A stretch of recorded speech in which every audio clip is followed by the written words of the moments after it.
Welcome to the IOP Lens, the podcast where we explore human stories behind industrial and organizational psychology. This is a place for real people, real journeys, and the moments that shape us as a profession. My name is Dr. Sane Ngidi. I'm the president of the Society of the Industrial and Organizational Psychology of South Africa. Today's topic is around, again, human plus AI, this time with an Afrocentric lens.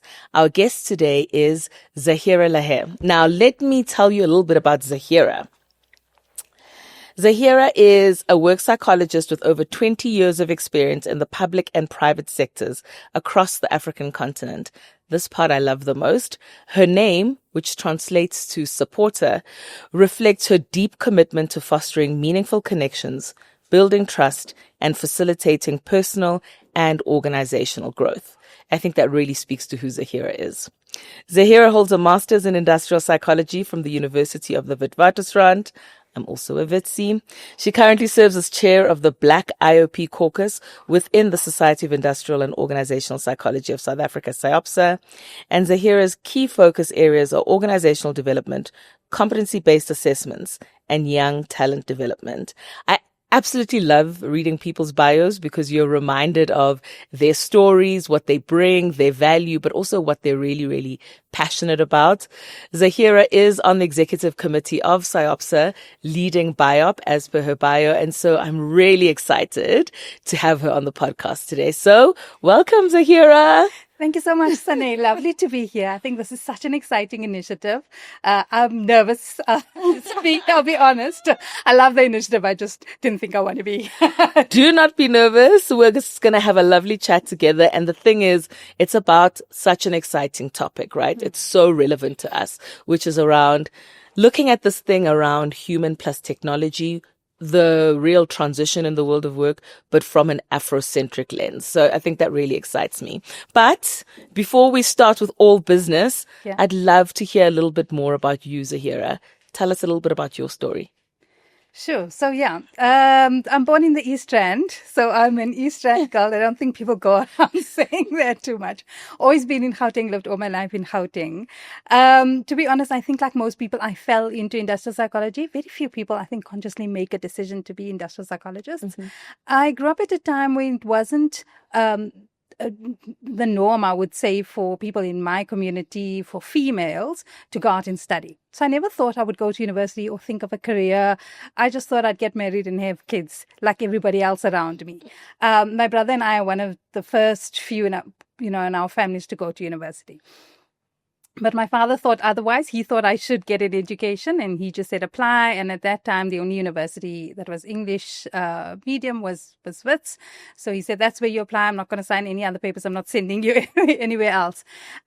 So I sat with my brother, who's like 3 years elder than me, and we took out that big A6 Wits prospectus, and we said, let's go through everything to see what to apply. I really wasn't into it. I didn't really know what I wanted to do. And I didn't give it too much thought. We narrowed it down to industrial sociology and industrial psychology. And all because when I asked him, what is that about? He said, I think it's got something to do with unions. I thought, oh, that sounds interesting. I think I'll do that. So I did my BA at Wits. We just 2 kids, my brother and I, so a small family. And then I majored in industrial psychology, and law was my second major. And then I did an honors and a master's degree. I think till my father passed away, and he passed away a couple of years ago, he didn't know what I did. And he always would say, you should have just gone the law route. But that's me. But I think also, yes, my career was not always central. I also had made a decision with my husband to bring up my kids. Mm-hmm. So for a lot of time, I did contract work just so that I could be there for my kids. I was kind of a full-time mother, and then did the work as a side hustle. So it's been over 20 years. My eldest is 20. My second is 17. So I've been doing this for quite a long period of time. Your dad might not have known what you do, but I'm sure he'd be really proud of all the work that you do.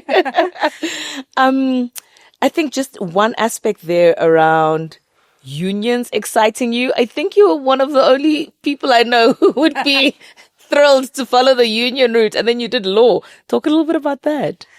Yeah, I don't know. It just sounded exciting. I think that power dynamics in unions, which I always found fascinating, and I did my internship at EdCon, and there it was fascinating because there, I think, over time, a very healthy relationship was built up between the HR rep and the unions. And I would sit in those meetings, part of my internship, just to get the hours. But it was fascinating to see that power play.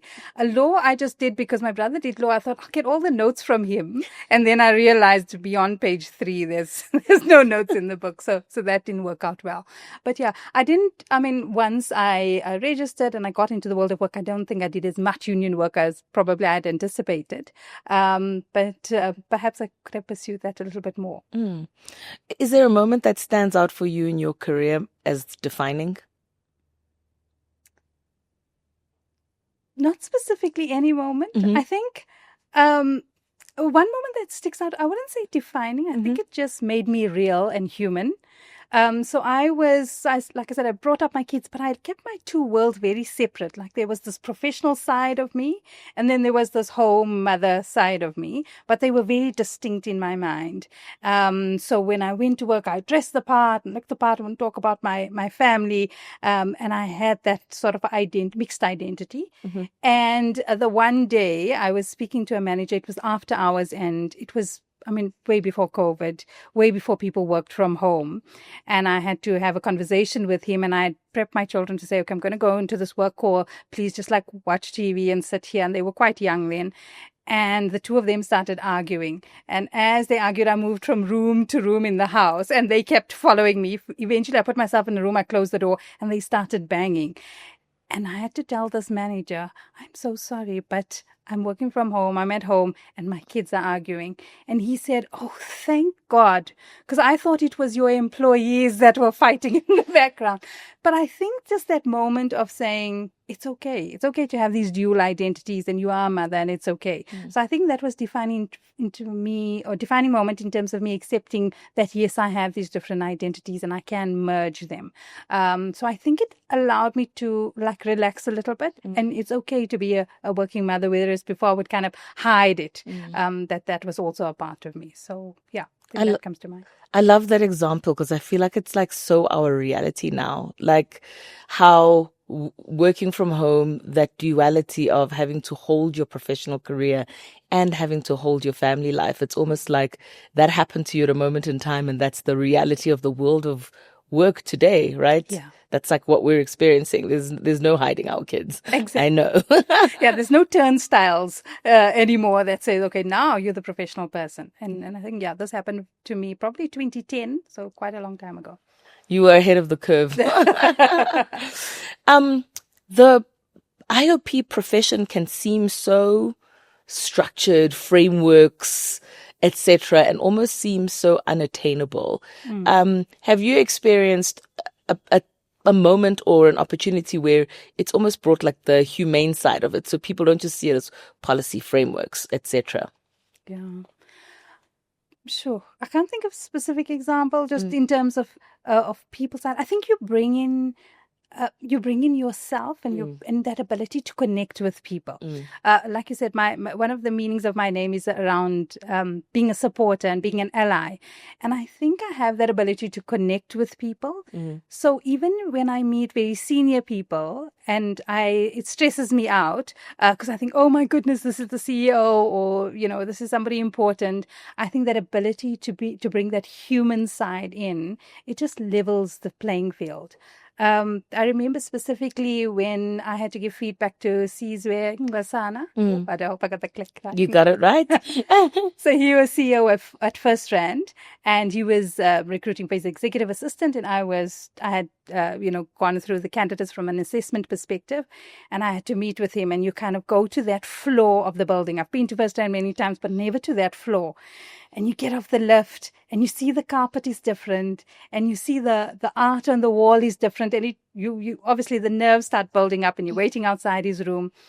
And the PA then said, you can go into the room. And I go into the room, and he opens the door, and he has the biggest, broadest smile. And Sizwe can smile really magnanimously. And I just felt, there's a person. And that human to human connection is so valuable. And I go into that room and I just feel, okay, I can do this. And I think as human beings and as managers and people in the workplaces, if we can make people feel like that I'm a human, you're a human, bring out your best, then I think we have healthier workplaces. I love that. I can almost like imagine it, like the way you described it, like imagine that moment and almost like allowing you to also let your guard down and be like, okay, I can do this. I love that. The focus specifically on the Afrocentric lens. Let's chat a little bit around that. Specifically for us, the Global South, thinking around the changing ways of work, co-designing what the future looks like. What does it look like in the context of Ubuntu, in the context of the history of our country and some of the things that we need to perhaps navigate around inclusion and dignity, and really what that might mean, putting on our African hats? Yeah, sure. It's a huge question. Yeah. And I think for the continent, for the Global South, and obviously just for us here in South Africa, AI is there, right? We can't deny it. We can't run away from it. And the potential for great things, even for developing nations, is huge, right? I mean, I think the ability to be able to provide healthcare to people in rural areas where they don't have access to healthcare, the ability for it to help with diagnostics in the healthcare setting. For agriculture, I think it's huge in terms of just predicting weather patterns, guiding people in terms of where to sow things and where to plant. And I think also it has this potential to kind of, particularly in the agricultural sphere, to bring younger people in.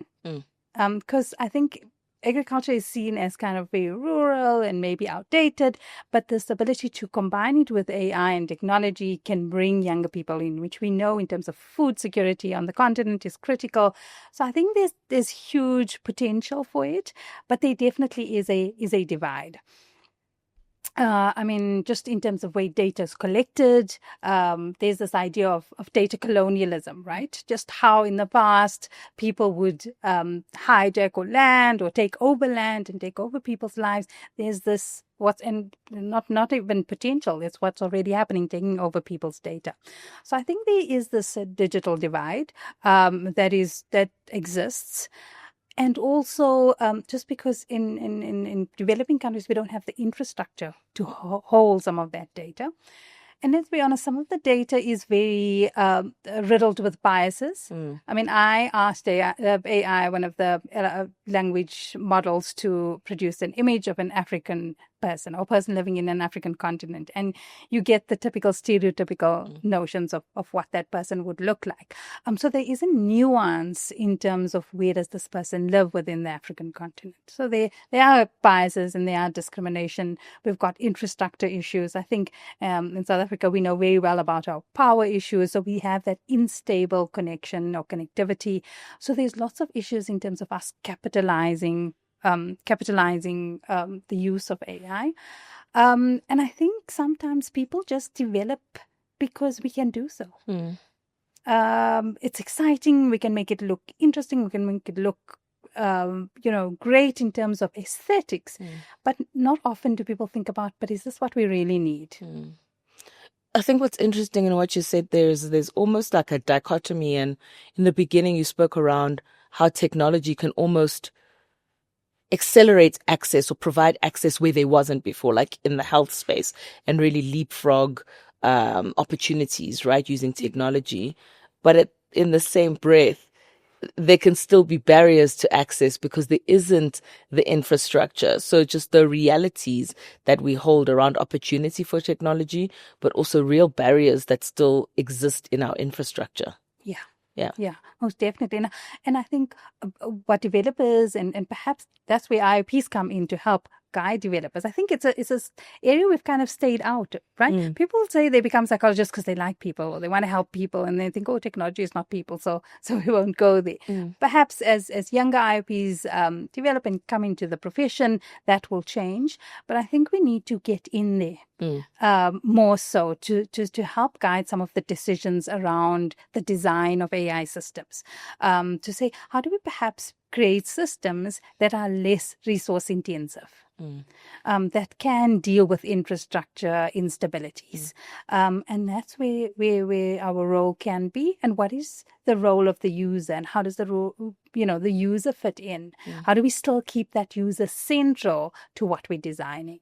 There was an interesting study. Don't remember the details, but it's kind of like AWA. What do they call it? Automated weapon systems, where they create these systems that can automatically target areas without any human intervention in terms of decision making.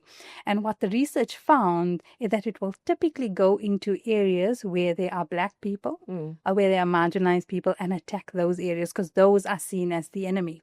So it again, demonstrates or illustrates that there are biases there, that continues to go on because we as humans, we're teaching the machine. So it's not like they're coming tabula rasa and, developing it for themselves. We are kind of pushing our biases and prejudices onto these systems. And therefore, it is dangerous then to say, you go off and make these decisions.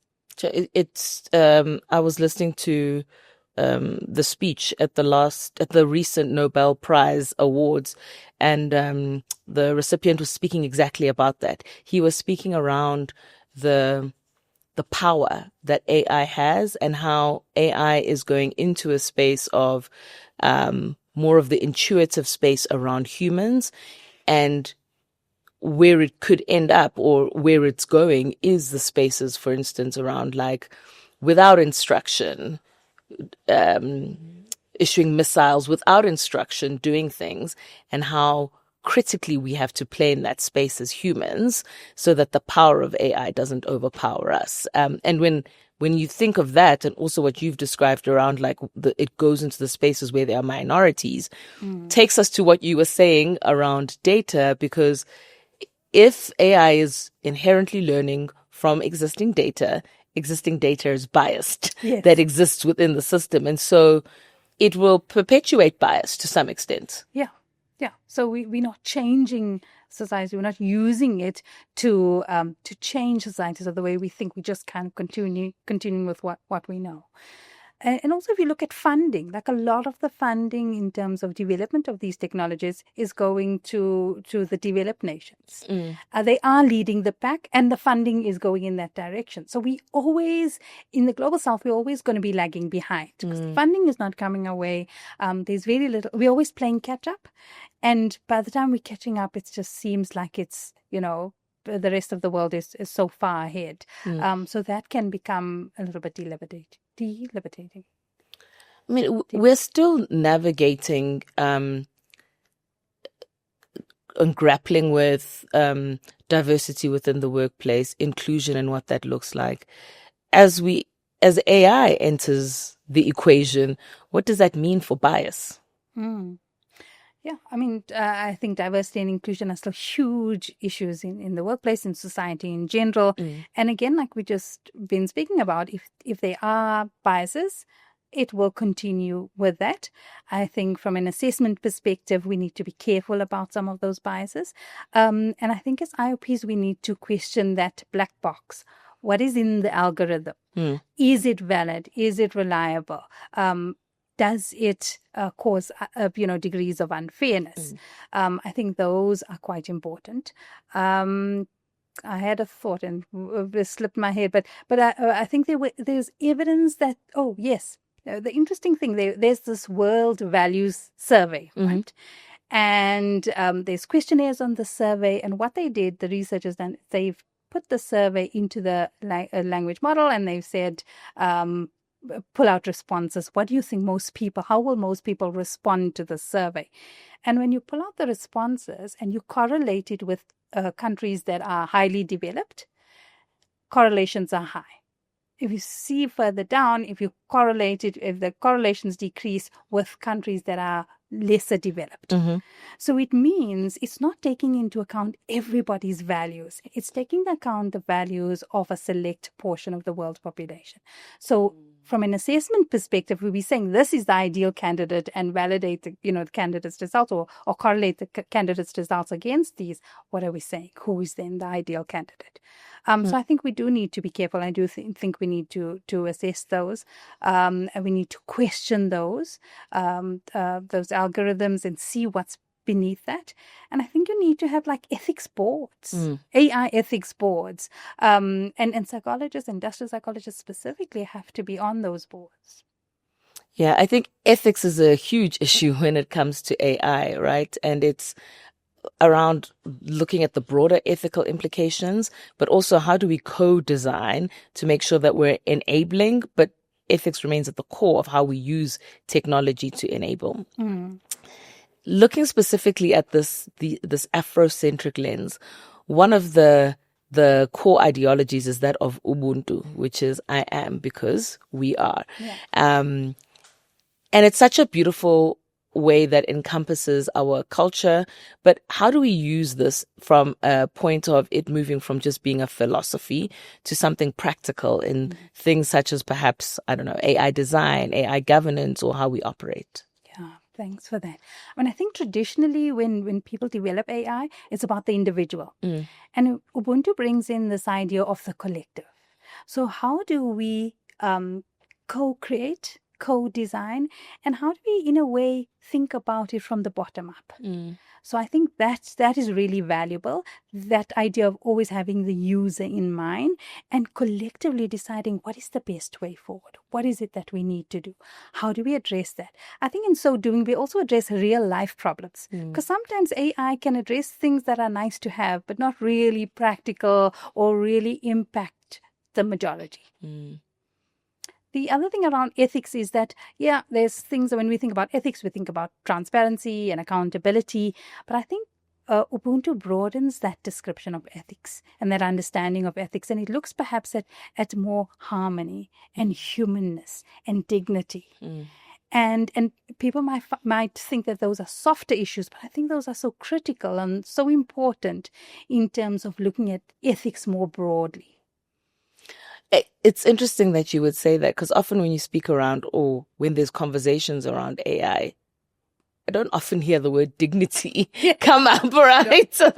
We're talking about technology and advancement and all these things, but dignity very seldom comes up. And then also what I loved what you said there is around Ubuntu emphasizing the humanity piece. So how do we not lose our humanity in this intersection with technology? Yeah. No, that is critical. And having the human center, because I think in a lot of the design phases and things that have been developed, we lose sight of the user. I mean, some of what we spoke about around biases speaks to AI to some extent, potentially continuing to replicate some of the old biases and some of those things that create exclusion rather than inclusion within organizations. No, most definitely. And I think, I feel, and it's not possible, but sometimes you need to hit the pause button on AI development. Okay, it's not realistic and it's probably not going to happen. But I think asking the right questions is important. And I think we need advocates in organizations to be able to ask the right questions. And I think we need also to be part of that development sphere. So we don't just leave it to the app developers and the techie guys or girls to work on these things, but also to say, how do we become part of that? How do we have a voice in those in that process, so that we can try to chip away at some of the aspects that you've just raised. How do we do that as IOPs? Yeah. I think we need to move beyond the fear.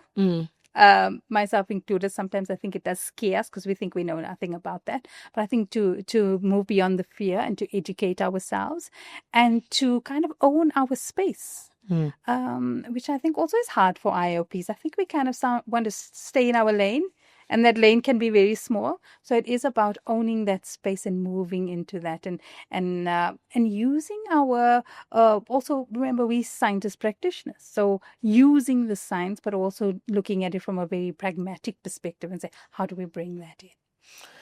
Is it ambitious for us to think of Africa shifting from just being a consumer of AI to being a global leader in terms of some of the aspects around ethical use of AI, around inclusion? So really being a leader in that space. I don't think it's ambitious. I think it's doable. I think it does require collective effort. And if we think about the future world of, the world of work and the people who will occupy roles in the world of work, it will come from Africa. We are the youngest continent. We have, the youth that have grown up with technology. Regardless of, to what degree perhaps they didn't have the most advanced levels of technology, but they knew that it existed. So I think it is a possibility, but I think it needs collective effort. I think we need better legislation and regulation as governments within the continent to be more firmer on those things. There's lovely work being done in East Africa. And I think, again, it's that collaboration and leaning on each other to say, what have you been doing? What have your country has been doing? How can we leverage off some of the work you've been doing so that we can collectively develop some of these kind of guardrails around AI? I think there's a strong recognition that Africa is the future, right? In terms of even the what you've shared on demographics, and there's a concerted focus on Africa. I think part of the challenge we still have is not just a focus on Africa, but an empowerment of Africa really having a voice in decision making, etc. And so that's the shift around, like, instead of just being recipients of what Africa needs, can Africa's solutions be defined by Africans? Yes. Yeah. And to be in those rooms when those decisions are made. 100%. And to feel that we are worthy of being there. 100%. Yeah. What responsibility and what can organizations do around AI not being used as a tool for exclusion? Yeah. I think organizations themselves need to set up clear policies around legislation. I think, again, some organizations are falling short of that. Also because there isn't national legislation, so they don't know what to align to. But I think that is growing. I think it is also about setting up these ethics boards within organizations to have a look at those. And I think it's also about just making sure that there are people who advocate for the human. So kind of taking into account what impact does this technology have on people? And how do we bear that in mind when we're creating and when we are designing those? And also to ask the question of whose voices are we not hearing? Those are important questions.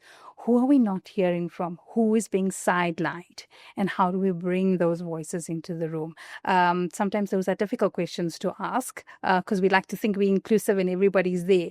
But I think it's necessary questions.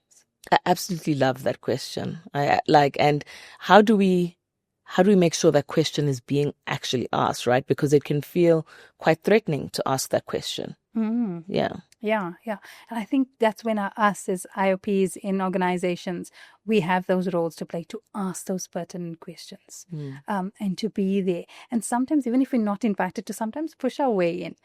You're not always going to be invited. You're not going to be remembered to be invited, but kind of obviously within, organizational norms, but kind of try and get into those rooms. I'm getting a trend of IOPs pushing their way into rooms in order to have influence. And I love that because there's such a sense of agency in that, right? Of like saying, I have a voice, I have value. How do I enter that space in order to contribute to co-design a better future? Exactly. And I think to do that, we also need to educate ourselves because then we feel that we deserve to be there. Because I think if we go there and we don't really know, we're not quite sure, we're going to lose credibility. So it is about educating ourselves, arming yourself with that ammunition to be able to sit in those rooms comfortably. If we had to wave a magic wand and we designed AI through the lens of Ubuntu, what might African organizations look like 10 years from now? Sure. It is exciting to think about it. I think it would.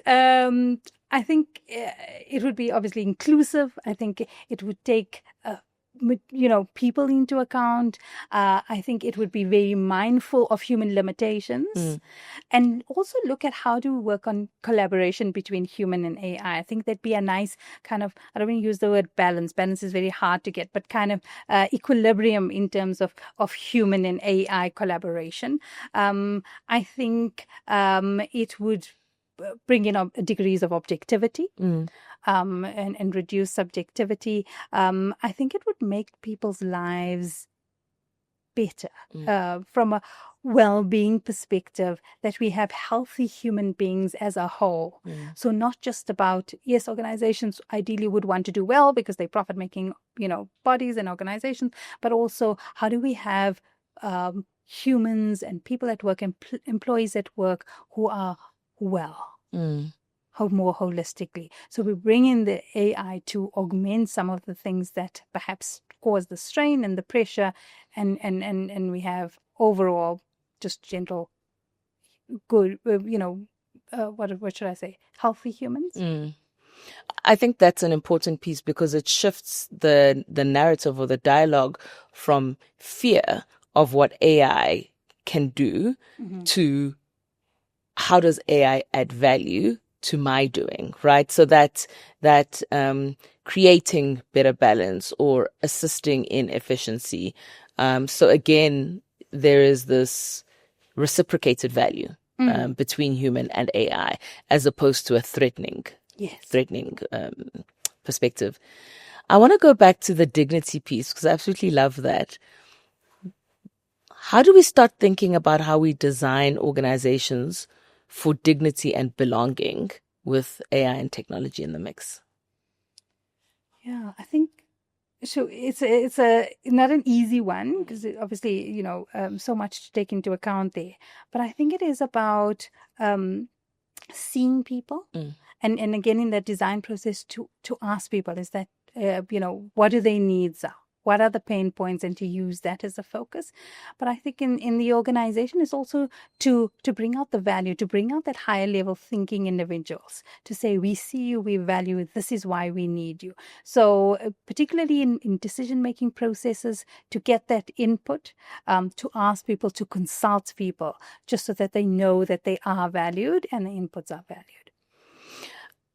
What I'm hearing is, and maybe this is within the lens of Ubuntu as well, it's valuing and appreciating the individual, but there's also that big piece around thinking of the greater good and the community and intentionally designing for that, intentionally designing for dignity, intentionally designing for belonging.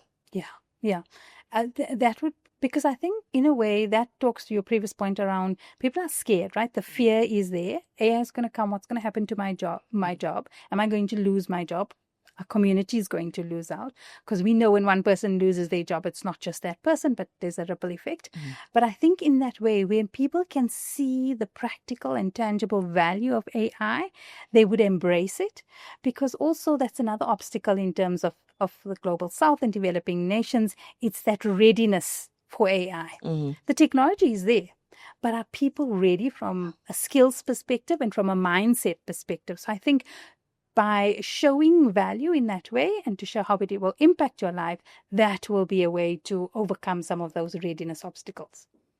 What are some of the risks that potentially emerge if we design AI without considerations of the economic, the historical context of the global south? Yeah, I think that digital divide will continue to exist. That's the risk, that it will continue to perpetuate the inequalities. I think we spoke earlier about data colonialism. The data will be taken away from us. We don't have the infrastructure to house the data. So it will be taken and used, and we won't have control over that data. I think if we don't ready, like I said earlier, just previously, if we don't ready ourselves for that data, there will be job losses, because we just won't have the skills to be able to take on high level jobs and jobs that require different levels of skills. The biases will continue. The perceptions will continue, and we will just lag behind. What are the implications for leadership? This can feel so overwhelming at a macro level, but what does it, as leaders within organizations, what are some of the things they should be thinking about around biases, around AI in our context? Yeah. I think it is about seeing what is relevant and what is needed. Because I think it's easy also for leaders just to adopt everything, to make sure there's deliberate, conscientious or conscious decisions around AI adoption. What is it that will add value? What is it that will need? What is it that our organizations need, rather than just taking on everything? And also being very mindful of where people are at within the organization. So kind of sometimes chunking the introduction of AI technology so that it's easier for people to bite onto that, rather than just introducing everything and making people afraid. I think it's ensuring that people are adequately equipped with the relevant skills to take that on. And to ask those questions: why are we doing this? What is the benefit of this? And what are the unintended consequences of this? Because sometimes there are negative unintended consequences.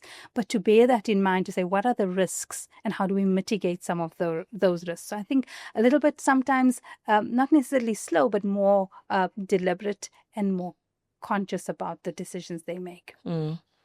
If we think about the conference topic broadly around human plus AI and designing positive organizations, in this space of the Afrocentric lens, thinking of Ubuntu, why do you think IOPs are so well positioned to lead within this space?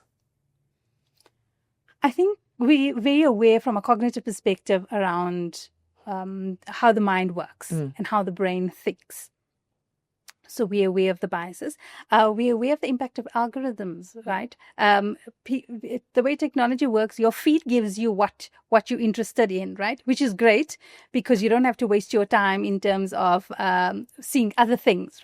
But again, it narrows the perspective. So I think that understanding of how the human brain works and how mental models work and how sometimes we need to widen the perspective. I think that is very useful, from a IOP perspective, and that's the value that we can bring to say, what are people missing out on when they have this narrow perspective, and the importance of seeing diverse perspectives. I think they bring in that scientific rigor, which sometimes you need with this information. You need to say, is this really working? It's not about what we think, but what is tangibly really valuable and adding value. I think they again, it's just the understanding of the user. Who is going to be the user and what are their limitations? What creates increased workload? What increased pressure on the brain, on the mind? And how do we, again, get that balance right in terms of collaboration between the user and the AI? And then as IOPs, what capabilities should work psychologists be indexing on or building on for the future to continue the shift from not just being practitioner, but being architect of what the future looks like? Yeah, I think there is a whole host of skills. It's interesting. You say, a couple of years ago, people were saying, oh, everybody needed to know coding, right? And then now you've got an app that helps you with coding. You don't need to know it. But I think it's just understanding how these systems work. So not necessarily being an expert in it, but understanding how these systems work, understanding how technology is being designed, what are important factors to say. I think also understanding just the value chain of the system technology or the design of these systems. How does it work? What are the costings? Because you can bring in certain ideas and people think that's not pragmatic, that's not feasible, that's not practical. So just understanding that process can be very valuable. And again, just understanding also broader. I think as IOPs, we can't sit in our little corners, but understanding the broader context. I think that's important. That ability to be able to contextualize some of the work is critical. Zahira, if we as IOPs don't step into this space, who will, and what are the risks? Yeah.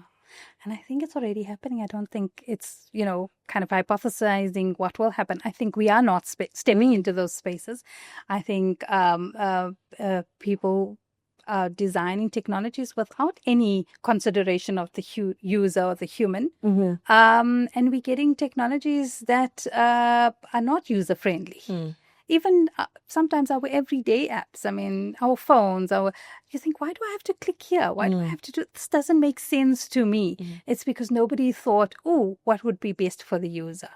So I think, we are already getting left behind. We're creating environments that are not user friendly, that are not inclusive. That are excluding people, particularly marginalized people, that are increasing the gaps between the advanced countries and the ones that are still developing. So I think the risks are already there. I think it's for us to step in as quick as possible to try and close the gap.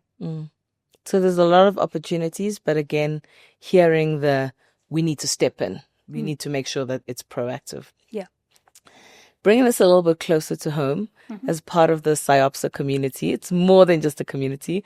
I've been a member of SIOPSA since I was a student. And we're not going to talk about how many years ago that was. It wasn't as long ago as mine, so you can say. Tell me, is there a moment or a story that stands out for you around being part of the SIOPSA community? So I have an interesting relationship with SIOPSA. So I have a love-hate relationship with SIOPSA. So I'll be honest. Initially, when I just qualified, SIOPSA was I thought, it's so nice to belong to a professional body. It looks so good on your CV to be a member of SIOPSA. But I really didn't feel like I belonged. And I think there's a difference between being a member and belonging somewhere. So for me, there was this disconnect. Yes, I was a member, but I didn't really feel like I belonged. It was a space for other people, not for myself. But over the years, I have, and thankfully, kind of gotten over that, also made peace with that and turned the corner around that. I think people often forget that it's a member-led organization. And people often think, but if I become a member, what will I get? What will I get? For me, it is a place where you can add value. For me, I'm very passionate about, I said young talent development, when you read my profile, about mentorship. And there was an opportunity to run a very small mentoring, like on Women's Day, that was that weekend of Women's Day, to run a small mentorship initiative. And Natasha Winkler-Titus, who was the president at the time, had come up with an idea, and she said, if you're interested, anybody's interested can run with it. And I thought, that's something I'd like to do, and I ran with it. And it gives you that space to run with ideas. There's so much that can be done. There really is a lot that can be done. And an EXCO team just can't do everything. And as a member, if you want to add value, and I think people do, sometimes they just don't know how. Come up with an idea, or if you have an idea, approach an EXCO member and really bring that idea in. And I think it's so fulfilling, because beyond your work, people want some sense of meaning in their work, and it gives you that opportunity to do it. I digress from the question, but coming back to the question of being a community, I think just when Professor Petrus Nel had passed away, I didn't know him very well. I didn't study at UD. I'd probably met him once or twice. But just to see how the community came together, that said, that's a community. People can pull together and can just grieve together. That sticks out for me just in a short period of time, how everybody was able to just come together. I love that. I love the sense of pulling together. I think something you also said was really powerful is that it's member-led. It's by the members, for the members. And so the opportunity to step in. And I count myself grateful for being part of SIOPSA, because here I am today in great thought leadership with individuals like yourself, created by such opportunities. As IOPs, we can be very serious professionals, but there's also a lighter side to life. Any example that you can share with us of where there's been this coexistence of, yes, you're a professional, but finding humor, a lesson learned within the space of IOP? Sure. I laugh a lot. It's my medicine. I know you laugh a lot. It's a great stress reliever. So I can't think of anything specific. I mean, I was thinking of that the previous example I gave earlier about just my kids and just having that moment of But no, I've had wonderful moments within the society, but also within the profession. I think I think psychologists are not so serious. I think they don't really necessarily like people as much as we think they do. There's a lot of introverted psychologists, but I think I think we've had many moments of lightheartedness, and I think again we bring in that human side, and we must never forget that. So even in financial services, maybe like once also I had to meet the CEO of one of the banks. And my shoe had, just before the meeting, my strap had broken. And you think, oh my goodness, going into the CEO's office and my shoe is broken. And that ability just to bring in the humanness, just to say, some people have a bad hair day. Today, I'm just having a bad shoe day. So just to remember that and to remind people, no matter where they are and what levels they sit in the organization, of their humanity. I love that. I've had a bad shoe day or two myself. I don't have bad hair days. So lucky. So here we ask each guest to leave us with a quote, a thought, something for us to think or carry forward. What would you like to leave us with? Thanks. I love the quote by Rumi, but at this stage in my life, I'm not sure if it's a quote by Rumi, because I think right now there's lots of quotes by Rumi, which are probably not quotes of Rumi. But anyway, where it says, you're not a drop in the ocean, you are the entire ocean in the drop. And I love that. I love that for me personally, because sometimes we forget that we have value to add. And whoever you believe is your creator, whatever spiritual orientation you have, but there's so much in you, and you were created with intent and consciousness. And given our conversation that we've been having, sometimes this world can feel so overwhelming, like, oh my goodness, AI is taking over, I have no control, I feel powerless. And I think a quote like this reminds us that you have it in you, that there is power in you to make a difference. And I think that's so powerful when you acknowledge and you realize that there is power within you. That is one of my favorite Rumi quotes. I'm completely obsessed. So you're preaching to the converted. That and the one that says, what you seek is seeking you. Absolutely love Rumi. So I love that thought. And I think that thought is also true to industrial and organizational psychology, seeing the individual and the importance of the individual and the impact an individual can have. So I absolutely love that. Thank you, Zahira. Thank you so much for your time. Thank you so much for giving of your wisdom. You've left us with things to think about. And thank you for sharing your personal side and your personal stories. Whatever we do, whatever we design, we should always hold our cultural lens to us. And so this piece around bringing the Afrocentric lens is such a core part of our discussion at conference. So thank you very much. Thank you, Dr. Sane. It was lovely being here, and thank you for creating such a welcoming space. Oh, amazing. If you enjoyed this episode, join us for more. Like, subscribe, share. If you'd like to hear more around human plus AI and designing positive organizations, join us either virtually or in person at the SIOPSA Conference from the 20th to the 24th of July. We look forward to seeing you there. I'm Dr. Sane Ngidi, an industrial psychologist and the president of the Society for Industrial and Organizational Psychology of South Africa. Look forward to seeing you more. Bye.